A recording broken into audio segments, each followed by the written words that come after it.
cuarto capítulo de Efesios. Ustedes saben que estamos estudiando una de las cartas del apóstol Pablo más importante, tal vez el centro, la perla de las cartas en cuanto a la iglesia del apóstol Pablo. Y justamente llegamos a la mitad, porque hay 3 capítulos primeros que son los que hablan acerca de lo teológico, y hay otros 3 capítulos que son netamente prácticos. Y esta mañana vamos a ver este capítulo netamente práctico, por lo menos los 16 primeros versículos del capítulo 4. El tema es la comunión.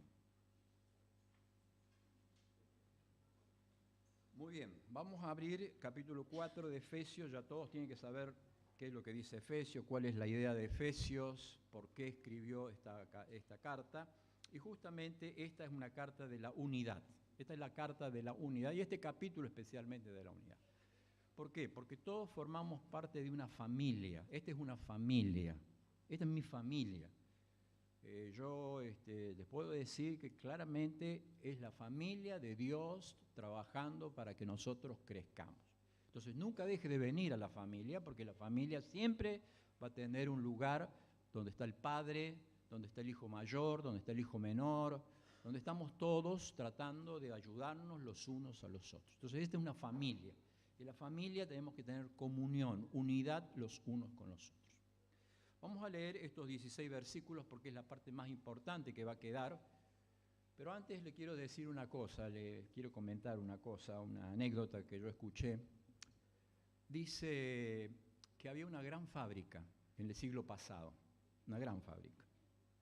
Entonces en esa fábrica entraban los que trabajaban, y el gerente de la fábrica había puesto en todas las secciones de la fábrica: usted está invitado al sepelio de la persona que detiene su avance en esta fábrica. ¿Me comprenden? Está invitado. Entonces ven hacia el patio, y en el patio había una capilla ardiente, estaba el féretro. Entonces hasta las 2 de la tarde, cuando terminaba el turno, iban a salir todos a ver quién era la persona que detenía su progreso en la fábrica. ¿Te imaginas? Empezaron a ver quién era, quién sería la persona que detenía mi progreso en la fábrica. Como dijera, bueno, ¿quién detiene su progreso en la iglesia? Yo lo voy a invitar en el patio, vamos a poner un féretro, y ahí vamos a ver la persona. Entonces vamos a empezar, no, que se termine la reunión, vamos a dejar de cantar, vamos a ir rápido para ver quién es la persona que detiene mi progreso en la iglesia. Bueno, muy bien, terminó el horario de trabajo y te imaginás, la cola empezó a hacerse más larga, más larga, más larga, y estaba el féretro ahí puesto, la capilla, todo. Y la gente tenía que ir, desfilar, mirar la persona que era la que había detenido su progreso en la fábrica y salir. Entonces cuando la gente comenzó a pasar, se fijaban dentro del féretro, y dentro del féretro había un espejo. Y cuando la gente se asomaba, se miraba a sí misma. Dice, ¿cómo? ¿Esto es una burla? No, no es una burla. Porque la persona que detiene tu progreso en la iglesia eres vos. Cada uno de nosotros somos los que nos detenemos, porque la promesa del Señor es que juntos vamos a crecer. Este capítulo se va a resumir, para que ustedes puedan irse temprano a tomar el café, en 3 puntos muy importantes. Mi mensaje tiene 3 puntos muy importantes, pero vieron que los mensajes tienen vida propia, así que puede aparecer otro más. Pero la idea que este mensaje tenga es que tiene, en primer lugar, unidad. En segundo lugar, tiene diversidad. Y en tercer lugar, tiene crecimiento. ¿Está claro? Entonces, 3 cosas vamos a ver simples del capítulo 4, que es un faro que todo el mundo tiene que tener en cuenta. Toda la iglesia. Los jóvenes, los adolescentes, los niños, los mayores, los matrimonios, el que está peleado, el que está enojado, el que está con rabia, todo. 3 faros que tiene que tener este capítulo fundamental. Es como que llegamos a la cima de la montaña y allí vemos 3 cosas muy importantes que tiene que tener la iglesia. Primero, Unidad. Vamos todos, a ver. Primero, unidad. Segundo, diversidad. Tercero, crecimiento. Muy bien, vamos a leer entonces la palabra de Dios. Que no sea usted el que se mire en el ataúd y diga, no, me estoy deteniendo yo.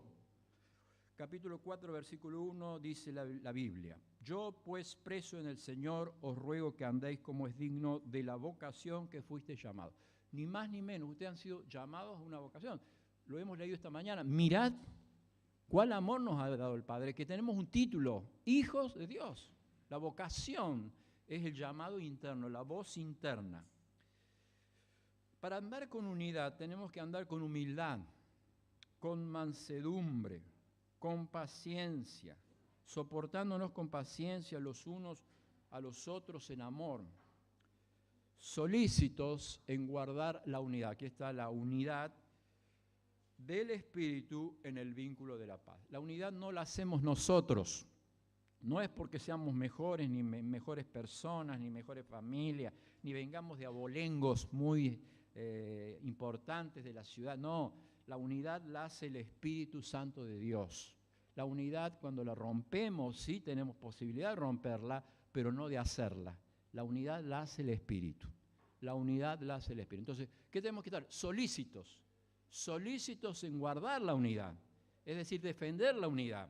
Que no haya orgullo, que no haya agresiones, que no haya falta de paciencia, que no haya falta de soportarnos los unos a los otros, porque eso es la base de la unidad.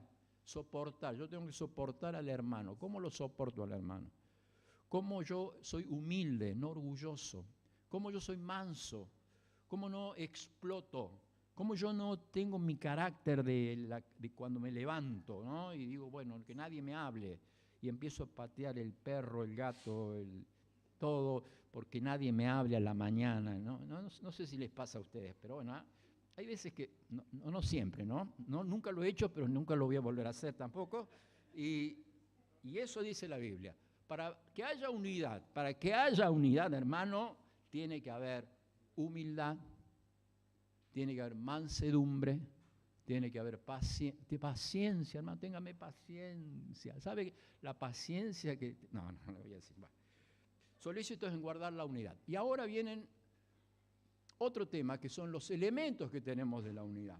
Dice, un cuerpo, un espíritu, como fuisteis también llamados, con una misma esperanza de vuestra vocación, un Señor, un bautismo, una fe, un bautismo, un Dios y Padre de todos, el cual es sobre todos y por todos y en todos.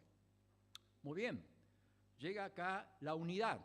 Esto es la unidad. Tenemos unidad porque tenemos un Padre, tenemos un Señor, tenemos un Espíritu, tenemos un bautismo, tenemos un cuerpo, tenemos una esperanza, tenemos una fe. ¿Cuántas cosas tenemos para hablar? ¿Cuántas cosas tenemos para compartir y no murmurar de los hermanos? No hablar mal del hermano, de los pastores, ¿no? Siempre la culpa la tienen los pastores, del predicador. No, esta mañana no hable del predicador, hermano, sino que esta mañana dígale, bueno, está la unidad, las cosas que podemos hablar, de un mismo Padre, de un mismo Señor, de un mismo Espíritu. Podemos hablar de tantas cosas, hermano, de una misma fe que nos une, que nos hace familia, que nos une para decirnos, te amo, hermano, en el nombre del Señor. Qué hermoso que es tener una familia que te vaya a ver, que te vaya a visitar, que te vaya... Yo no sé si ustedes saben que una vez yo, cuando me casé, la única vez que espero casar, cuando me casé, en la luna de miel tuve una meningitis. Me agarró una meningitis. Estuve internado 17 días en terapia intensiva. Me dejó de cama la santiagueña. ¿Saben lo que es estar solo en un país? ¿Saben que estar solo en un país? Que nadie te conozca. Que Gladys quedó sola. Que yo estaba en el limbo. ¿Saben lo que es que una iglesia nos venga a ayudar? Porque la iglesia es tu familia. La iglesia es tu familia. Cuando uno se enfrenta a la iglesia, se enfrenta a Dios, porque es la casa de Dios esta. porque es la familia que Dios nos ha puesto. Entonces esta mañana, qué importante que es la unidad, hermanos, para que usted nunca deje de venir a la iglesia.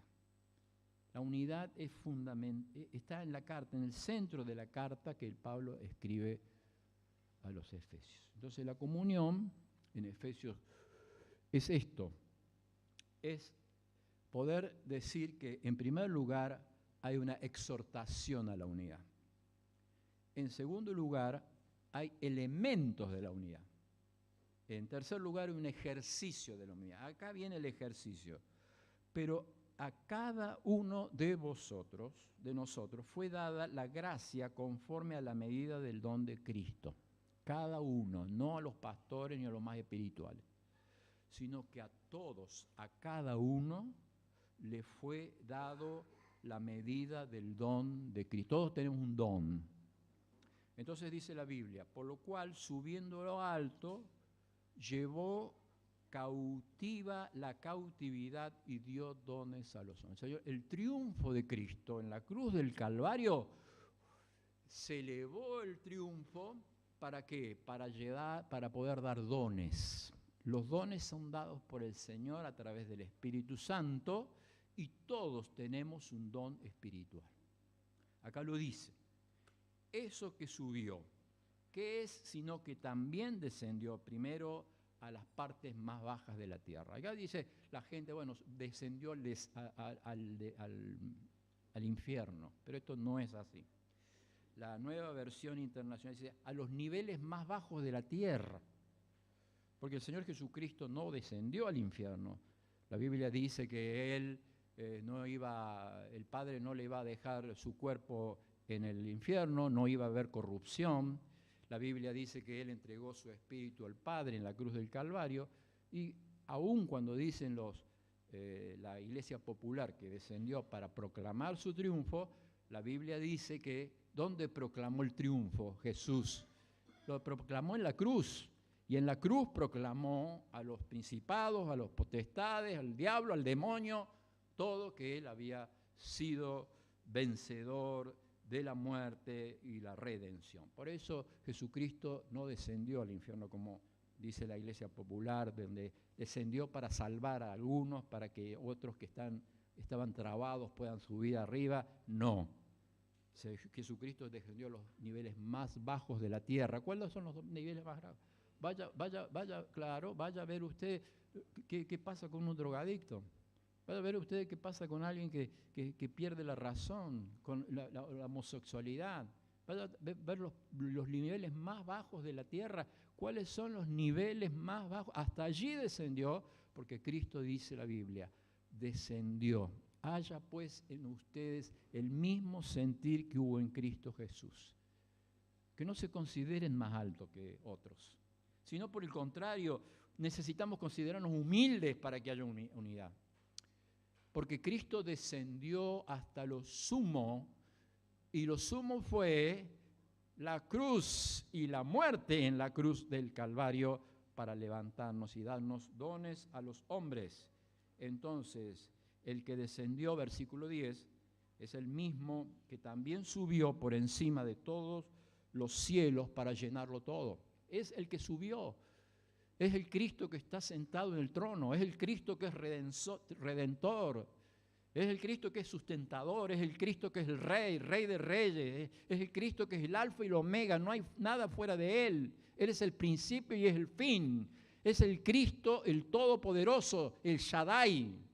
Y nosotros nos quejamos porque nos faltan algunas cosas y sin embargo Él subió a lo alto para llenarlo a todo, y cuando lo llenó todo, dio dones a los hombres. ¿Para qué? Para que en esa unidad haya diversidad. Que cada uno tenga un don diferente, una capacidad diferente, y todos son importantes. Entonces allí dice en el versículo 11, Él mismo constituyó a unos apóstoles, Él mismo constituyó a otros apóstoles, a otros profetas, a otros evangelistas, a otros pastores y maestros. ¿Para qué? ¿Para qué están los dones espirituales? Estos son dones hombres. Hay hombres acá, ¿no es cierto? Que ya hay algunos que sirvieron para la fundación de la iglesia, como los apóstoles y los profetas, ya tenemos todo acá revelado. La Biblia es la revelación completa, es la guía, es la luz, el faro, es todo lo que necesitamos. Todo lo que usted necesita está en la Biblia. Ahí comienza la sanidad. Y ahí comienza la sanidad de la mente, en la Biblia. Porque podemos necesitar una ayuda emocional, podemos necesitar una ayuda física, pero el comienzo de la ayuda es espiritual, porque el hombre es espiritual. Entonces, ¿qué hacen estos hombres? ¿Qué hacen estos dones? El evangelista, el maestro, el pastor, ¿qué hace? ¿Qué hace? Entonces, dice el versículo 12, a fin de perfeccionar a los santos para la obra del ministerio y la edificación del cuerpo de Cristo. Hermanos, si usted no desarrolla su don, la iglesia no puede crecer. Necesitamos ser espectadores, y no espectadores, sino protagonistas de esta nueva unidad. Y dice, hasta que lleguemos, este trabajo no termina acá. Hay diversidad, hay unidad, hay diversidad, pero hay crecimiento. Y dice, hasta que lleguemos todos a la unidad de la fe y el conocimiento del Hijo de Dios, a un varón perfecto a la medida de la estatura de la plenitud de Cristo, para que ya no seamos niños fluctuantes, llevados por donde quiera, de todo viento de doctrina, por estratagema. ¿Qué hacen los niños? Para que no seamos niños. ¿Qué hacen los niños? El niño se ofende. El niño, ¿a qué viene a la iglesia? ¿A qué viene a la iglesia? A jugar. Y cuando hay un niño espiritual en la iglesia, ¿qué hace? ¿Qué le gusta hacer al niño espiritual? Jugar. Y si hay algo malo, hermano, es jugar con las cosas de Dios. Si hay algo malo que no podemos dejar de pasar, es cuando jugamos con las cosas de Dios. Porque jugar con las cosas de Dios tiene su consecuencia. Nadab y Abiú fueron los hijos que recibieron la recompensa de jugar con las cosas de Dios. Entonces, en el cuarto lugar, el ejemplo. ¿Cuál es el ejemplo que nos deja esta comunión? Primero nos exhorta a vivir la unidad. Segundo, nos da los elementos de la unidad.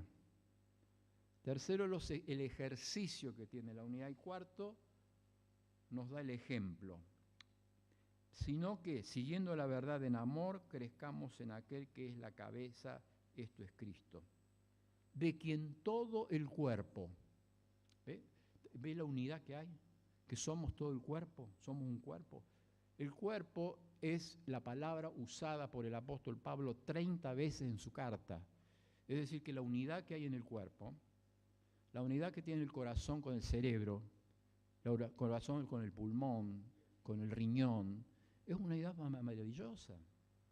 Yo cuando estudiaba medicina y veía la exactitud que tiene el corazón para latir, yo terminaba adorando a Dios, porque es algo maravilloso, maravilloso la creación de Dios. Y entonces esa maravillosa creación de Dios la aplica a la iglesia y le dice, la iglesia es un cuerpo, hermano. La iglesia es un cuerpo que si no lo cuidamos, se va deteriorando. La iglesia es un cuerpo que necesita la sanidad, que necesita el ejercicio, que necesita el descanso. Pero acá dice, todo el cuerpo bien concertado y unido entre sí, por todas las coyunturas que se ayudan mutuamente, según la actividad propia de cada miembro, recibe su crecimiento para ir edificándose en amor. Es una perfección de la exactitud del cuerpo humano. Cada uno de nosotros se ayuda mutuamente con una actividad propia. Entonces, la comunión tiene la exhortación. Este capítulo es fundamental y tendríamos que aprenderlo de memoria antes de hablar de los prójimos. La exhortación. ¿A qué nos exhorta la palabra de Dios esta mañana? A ser humildes. Qué tremenda esta palabra, la humildad, porque la humildad, el orgullo es lo que destruye nuestro testimonio. Y el orgullo herido es lo que provoca que muchas personas caigan en la depresión, en el estrés y en la ansiedad. La soberbia y el orgullo puede ser intelectual, económico, verbal, poder social, poder religioso, pero cuando uno ve más a Cristo, cuando uno se acerca más a Cristo, más me humillo. Cuando uno se acerca más a Cristo, se da cuenta que tiene nada que dar, nada que ser. Qué hermoso es acercarse al Señor, qué hermoso que abrazarlo al Señor, para decir, mire, Señor, gracias porque tú me enseñaste a ser humilde. Venid a mí, aprended de mí que soy manso y humilde de corazón.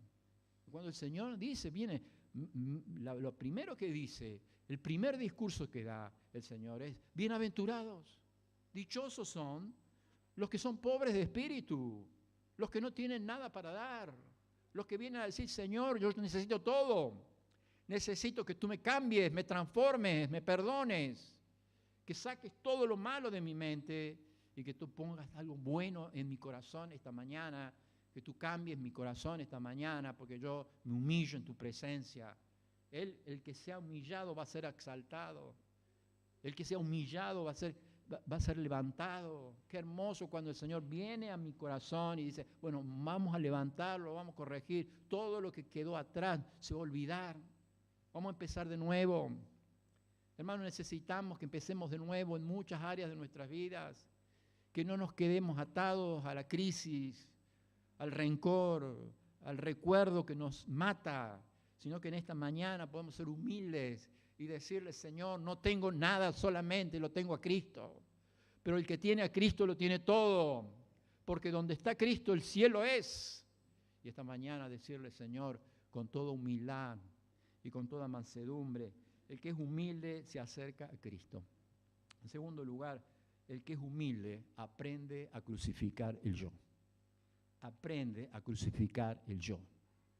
Ya no vivo yo, mas Cristo vive en mí.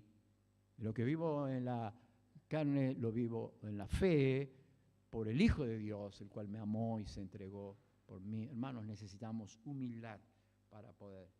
Cuando yo soy humilde, me alejo de mí mismo. Cuando yo soy humilde, renuncio a mis derechos. Cuando yo soy humilde, nunca me quejo de mi situación. Cuando yo soy humilde, solo veo virtudes en los otros. Qué difícil ser humilde, ¿eh? Porque no es fácil ver las virtudes en nosotros. Segundo lugar, mansedumbre. La palabra mansedumbre es aquel que es dominado por una mano superior. No es que sea timorato, no es que le falte fuerza, sino que sabe dominar su carácter. La mansedumbre es algo que recordamos en la Biblia, el hombre más manso de la tierra, ¿cuál fue? Moisés. Pero cuando se enojó Moisés, le trituró el becerro de oro y se lo hizo tragar a todos los israelitas. Se enojó verdaderamente. Aún un hombre manso. Este es el hombre más manso, el que se enoja cuando alguien hace algo malo. Entonces, cuando yo le diga algo malo, no se enoje. ¿No? Muy bien. Tercer lugar, paciencia. Esto es algo tremendo para todos nosotros, ¿eh? La paciencia que hay que tener con los hermanos. Mucha paciencia, ¿no? Dice que había una Watchman Nee, no sé si ustedes conocen el predicador, creo que chino, ¿no? ¿Chino o coreano? Bueno, en China comunista, se había convertido un hombre. Para que se convierta un hombre en China, te imaginas, ¿no? Entonces el hombre que se había convertido en China tenía no solamente que se había convertido, el problema que se había convertido de todo el país, sino que su vecino lo tenía loco, ¿no? Hay veces que los vecinos nos tienen loco, ¿no? Entonces nos ponen la basura, nos tiran un vecino que realmente medio pesado, ¿no? Entonces, te imaginas, se había convertido, era vecino, se había convertido al cristianismo, lo acusaba permanentemente. Entonces ellos tenían en el patio un arrozal, lleno de arroz, un lugar lleno de arroz. Entonces él iba todos los días a un arroyo y difícilmente con una bomba a mano sacaba el agua para llenar el arrozal, para llenar el lugar de arrozal. Pero pasaron los días y él se dio cuenta que el arrozal no crecía, se iba secando cada día más. Entonces se preguntó, ¿qué pasa? ¿Qué pasa con el arrozal? Entonces descubrió una noche, cuando abrió la ventana, descubrió que el vecino le sacaba el lugar donde pasaba el agua y se la vaciaba a todo el agua. Entonces se la cerraba y él quedaba sin agua. El arrozal propio quedaba sin agua. Y el vecino quedaba lleno de agua. Entonces dice, ¿cómo hago? ¿Lo mato? ¿Qué le digo? ¿Cómo hago? ¿Qué hago? Entonces empezó a orar a Dios. Porque los cristianos podemos orar. Qué bueno, ¿eh? Qué bueno es que el Señor ponga bálsamo que llene nuestras vidas para poder hacer su voluntad, para hacer lo que Él quiere. Entonces cuando Él abre la Biblia, dice, no devuelvan mal por mal, sino con el bien, el viernes lo leímos eso, puedan vencer lo malo con lo bueno. ¿Qué hizo Él? Él fue abajo, fue 2 horas antes y primero llenó el arrozal del vecino. Cuando el arrozal del vecino estuvo lleno, puso la estaca y llenó su propio arrozal. Y así pasaron meses y el arrozal comenzó a crecer y dar doble producto del que había creado. ¿Qué pasó con los meses? Porque el testimonio es algo tremendo para la gente, que cambia a la gente, que transforma la mente. Entonces una noche el vecino vino y tocó la puerta y le dijo a este cristiano, vengo porque yo quiero conocer al mismo Dios que vos has conocido. Vengo porque yo quiero que me prediques acerca del Dios que te cambió, porque al ver lo que has hecho, mi corazón se cambió. Y hermanos, que cuando llegamos al capítulo 4, todos los que nos están mirando, vean que hay un cambio y que ese cambio va a cambiar a otros. Que nunca la mansedumbre o la paciencia se alejen de nosotros. El amor y también la paz es lo que exhorta a todos a vivir más cerca del Señor. En segundo lugar, los elementos que hemos visto, y hay elementos trascendentes que nunca los podemos olvidar. ¿Cuáles son esos elementos trascendentes? El Señor y también el Padre que está con nosotros. El segundo es la fe, un bautismo. La fe es este manual que nosotros tenemos, que nunca podemos dejar de tener y de leer. Es el fundamento de la ley, el fundamento de la enseñanza, el fundamento de todo lo que nosotros tenemos. Y los elementos constituyentes, que son el cuerpo, el espíritu y la esperanza. Esos son los elementos que nos van a cambiar, hermanos, que todos tenemos en común, que los disfrutamos, que los trabajamos y que tenemos que progresar en esa forma. ¿Para qué? Para que en la unidad haya también diversidad. Miren lo que pasa con esto. Cuando todos estamos ejercitando la unidad, eso es ejercicio de la unidad. Está esta foto, llévesela a su casa. ¿Por qué? Porque sin unidad no va a haber desarrollo ni crecimiento. Todos nos necesitamos. Cada don de los que hemos visto, los apóstoles, los profetas, 2 dones que estaban dados para la fundación de la iglesia, y después están los evangelistas, los pastores y los maestros. ¿Para qué? Para que todos unidos, aún diferentes, podamos tener unidad. Entonces, el capítulo 4, ¿qué tiene? Unidad, diversidad, ¿y qué más? Y crecimiento. Bueno, vamos al crecimiento, porque ya es la hora. El ejemplo que da el apóstol Pablo de crecimiento es el cuerpo. Un cuerpo. ¿Me comprende? Es decir, que la iglesia es un cuerpo y esta es una figura bíblica. Entonces ese crecimiento tiene, primero, preparación. ¿Cómo nos vamos a preparar? ¿A fin de qué? De perfeccionar a los santos para el ministerio. ¿Cómo nos preparamos? Desarrollando cada uno su don. La pregunta de los campamentos. ¿Saben todo su don espiritual? ¿Sabe cuál es su don espiritual, hermano?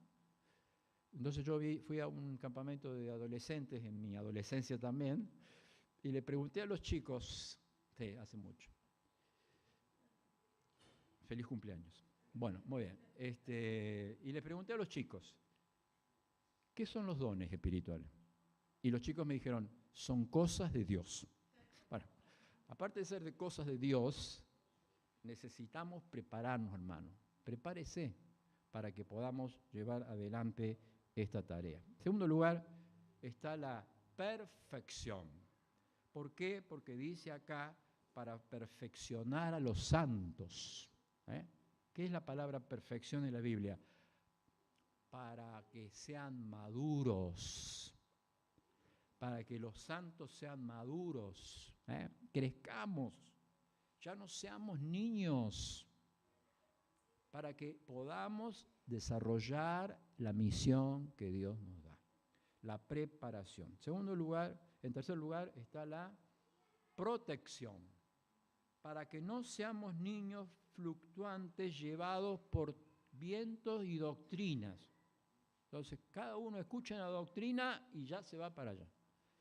Escucha la doctrina de que la persona puede progresar económicamente y ya todo el mundo se va para allá. Escucha la doctrina de que son los predicadores que dan mensajes de autoayuda y ya todos se van para allá. Son vientos. Pero ¿qué dice el apóstol Pablo? Ustedes tienen problemas porque han dejado de predicar a Cristo y a este crucificado. Ustedes van a tener problemas cuando no prediquen acerca de la convicción del pecado, de la conversión real y de la confesión del pecado. La gente no quiere confesar. La gente no quiere tener convicción. La gente quiere venir un domingo y que le hablen todo lo que necesita escuchar. Pero la Biblia habla acerca de que hay una convicción y que hay un evangelio que es real. Entonces la protección, para que no seamos niños que son llevados para cualquier lado y allí va la gente. Y por último, tenemos la proclama, porque siguiendo la verdad en amor, crezcamos todos en lo que es la cabeza, Cristo. Entonces estamos todos invitados, hermano, esta mañana a crecer. No se quede conforme con lo que tiene, crezca. Y para crecer, Cristo tiene que ocupar el primer lugar. Para crecer, Cristo tiene que ser el Señor de los señores.